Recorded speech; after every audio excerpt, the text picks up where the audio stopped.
आता आपण एकात्मिक शासन पद्धती म्हणजे काय हे बघूया. तर यालाच इंग्लिशमध्ये युनिटरी गव्हर्नमेंट सिस्टीम म्हणतो. तर यामध्ये काय असते, संपूर्ण सत्ता केंद्र सरकारकडे असते. जसं की आपण अगोदर बघितलं होतं फेडरल गव्हर्नमेंट सिस्टीम.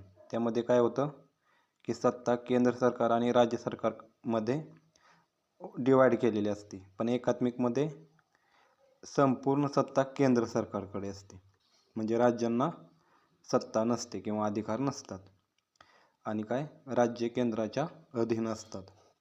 आता ही पद्धत असणारे कोणकोणते देश आहेत तर UK, France, Japan, China, Sri Lanka यामध्ये या पद्धतीची शासन व्यवस्था आहे.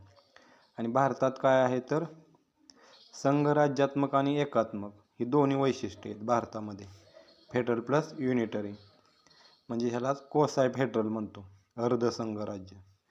म्हणजे काय की भारतात राज्यांना अधिकार तर आहेत, म्हणजे वेगळं म्हणजे ते संघराज्यात्मक आहे, पण काही वैशिष्ट्ये एकात्मिक सुद्धा आहेत. म्हणजे केंद्र प्रबळ आहे, केंद्र सत्ता हे मजबूत आहे, म्हणून आपण अर्धसंघ राज्य म्हणू शकतो भारत.